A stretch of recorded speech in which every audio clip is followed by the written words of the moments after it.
Salutations guerrier dragon et bienvenue à toi dans cette nouvelle vidéo. Aujourd'hui, j'aimerais te présenter les 5 compétences de l'intelligence émotionnelle. Tu sais, on a souvent ce problème lorsqu'on est colérique, on a souvent ce problème quand on a du mal à gérer nos émotions, quand on fait preuve de crise de colère. Parfois, on blesse des gens.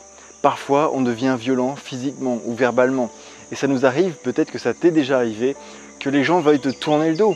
Parce qu'ils en ont marre tout simplement de voir que tu t'énerves tout le temps.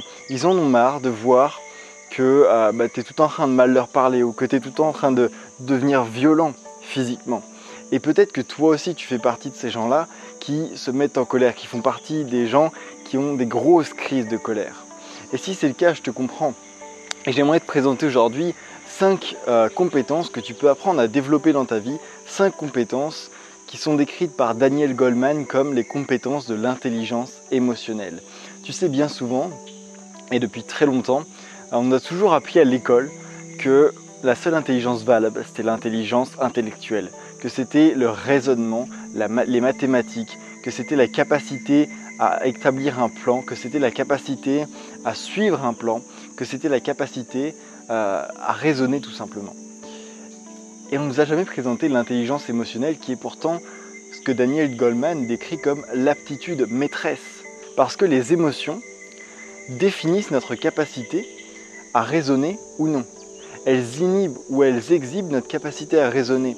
Elles inhibent ou elles exhibent notre capacité à interagir avec les autres, notre capacité à réfléchir, notre capacité à penser.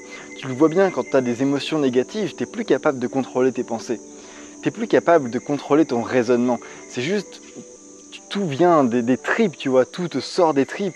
Et tu n'es pas capable, si on te mettait un problème de mathématiques lorsque tu es énervé, tu aurais beaucoup moins de chances de le résoudre que lorsque tu as un esprit calme et lorsque tes émotions sont calmes.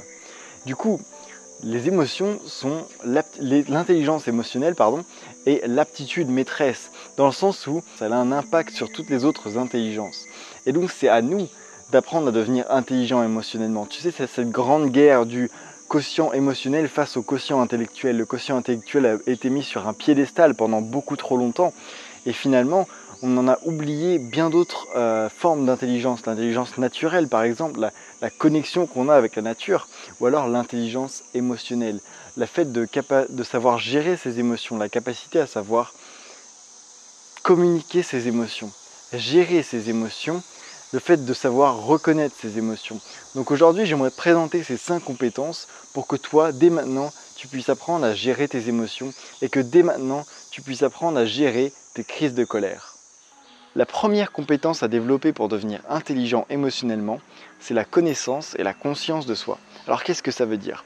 La première chose, c'est d'avoir connaissance de soi, connaître son fonctionnement, connaître ses émotions, connaître ses biais, connaître ses raccourcis, connaître ce qui nous énerve. Par exemple, dans le cas de la colère, quelle situation me met en colère? Quels mots me mettent en colère? Quelles personnes me mettent en colère? Il faut avoir conscience, il faut avoir connaissance des situations qui nous énervent, connaissance des situations qui vont provoquer des mauvaises émotions en nous, des mauvaises pensées en nous. Il faut arriver à connaître son système de fonctionnement. Et ensuite, il faut développer la conscience de soi. La conscience de soi, c'est un peu différent, c'est être capable de reconnaître, être capable de voir ce qui se passe en nous, être capable de voir qu'il y a des émotions négatives qui montent, être capable de reconnaître la colère quand elle arrive, c'est-à-dire avoir conscience que la colère est là. C'est-à-dire qu'on n'est pas la colère, on est au-dessus, et on a conscience que la colère arrive, on a conscience que la colère est en train d'éclore en nous. On a conscience aussi de nos schémas de pensée, on a conscience que telle ou telle chose va nous énerver. C'est ça la première compétence, c'est d'être capable de connaître, de se connaître et d'avoir conscience de soi-même. La deuxième compétence à développer, c'est l'autorégulation émotionnelle. L'autorégulation émotionnelle, elle repose entièrement sur la première compétence, avoir connaissance et conscience de soi.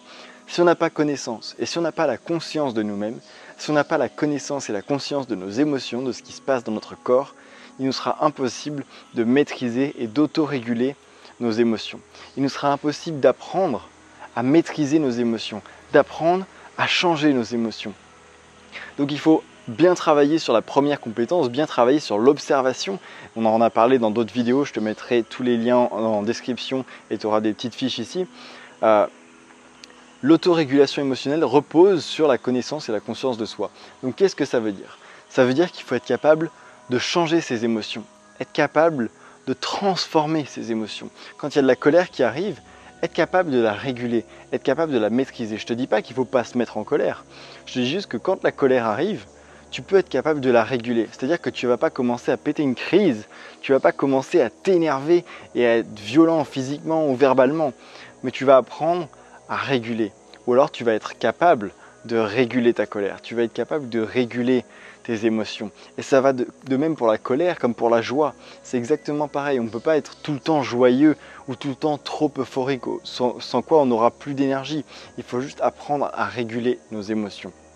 La troisième compétence à développer pour devenir intelligent émotionnellement, c'est l'automotivation. Qu'est-ce que ça veut dire être capable de s'automotiver? Ça veut dire être capable de suivre un plan qu'on s'est fixé. C'est-à-dire on se dit, tiens aujourd'hui je fais ci ou je fais ça, je le fais. Parce qu'à la fin de la journée, quand tu auras suivi ton plan, quand tu auras réussi à ton plan, eh ben, tu auras cette satisfaction. Tu vas arriver à créer des émotions positives. C'est ça l'automotivation, c'est être capable de créer des émotions positives. À partir de rien, juste à partir d'un plan. On se dit aujourd'hui je fais telle ou telle action, aujourd'hui je ne fais pas telle ou telle action. Et en les réussissant, on va réussir à créer des émotions positives. Tu sais, bien souvent dans nos journées, on se dit tiens aujourd'hui je voudrais faire ci, tiens aujourd'hui je voudrais faire ça, ou tiens aujourd'hui je voudrais pas faire ci. Et on ne respecte pas notre plan. On ne respecte pas les objectifs qu'on s'est fixés. Et si on ne respecte pas les objectifs qu'on s'est fixés, c'est de l'auto-frustration. On est en train de se frustrer nous-mêmes et à la fin de la journée, juste on va ressentir des émotions négatives. Des émotions négatives parce qu'on n'a juste pas respecté notre plan. Donc être capable de se fixer un plan et de le respecter, c'est la troisième compétence de l'intelligence émotionnelle et c'est l'automotivation. J'entends du bruit dans les feuilles. Je vais me retourner pour voir. C'est pas que je suis déconcentré, mais j'ai pas envie de me faire manger par un ours. Oh, il y a quelqu'un qui arrive.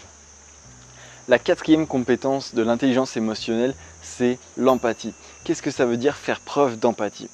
Ça veut dire être capable de ressentir ce que les autres ressentent. Être capable de partager les émotions des autres.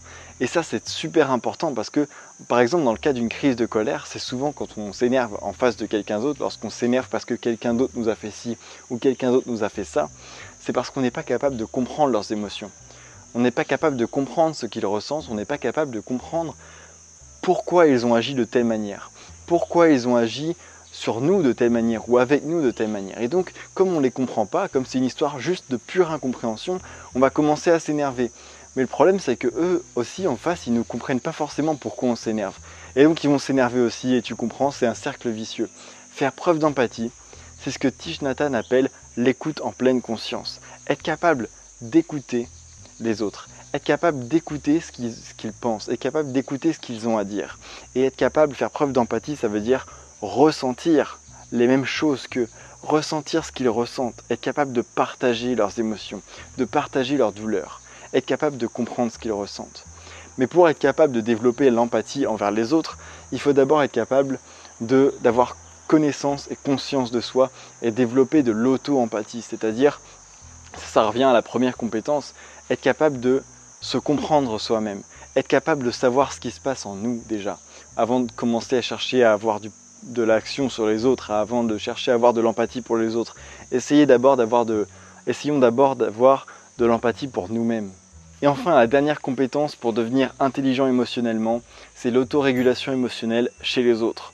Donc là, ça veut dire que quand on a déjà réussi toutes les autres compétences, lorsqu'on a acquis toutes ces autres compétences, on peut commencer à travailler avec les autres. On peut commencer à partager ce qu'on a appris avec les autres, c'est-à-dire apprendre aux autres à gérer leurs émotions, apprendre aux autres à gérer leurs sentiments, leurs ressentiments, apprendre aux autres à gérer leur colère, apprendre aux autres à faire diminuer leur colère, leur partager ce qu'est l'empathie, leur partager ce qu'est la connaissance de soi, la conscience de soi, et essayer d'avoir un impact positif sur les autres, essayer de les convaincre, essayer de les persuader d'apprendre à gérer leurs émotions. Voilà ce que c'est la régulation émotionnelle chez les autres. Ça se fait aussi naturellement quand on a acquis ces compétences, ça se fait naturellement parce qu'on sait comment faire avec nous, donc on le fait naturellement avec les autres. On apprend à calmer la colère des autres lorsqu'elle survient. Maintenant que toi aussi tu connais les 5 compétences pour devenir intelligent émotionnellement, tu sais sur quoi tu peux commencer à travailler. Tu sais sur quoi tu peux commencer à passer à l'action si tu veux réussir à contrôler tes crises de colère, si tu veux réussir à ne plus souffrir de ta colère. Et si c'est le cas, si jamais tu souhaites commencer le travail maintenant, dès aujourd'hui, je t'invite à t'abonner à la chaîne pour recevoir toutes les prochaines notifications de vidéos. On va parler de colère, on va parler d'apprendre à maîtriser sa colère, on va parler d'apprendre à gérer sa colère. Le but de cette chaîne, c'est juste de t'aider à ne plus souffrir de ta colère. Donc si jamais ça t'intéresse, abonne-toi à la chaîne, like cette vidéo ou la commente-la si jamais ça t'a plu. Et moi je te retrouve mercredi dans la prochaine vidéo. D'ici là, prends soin de toi et reste conscient. Ciao!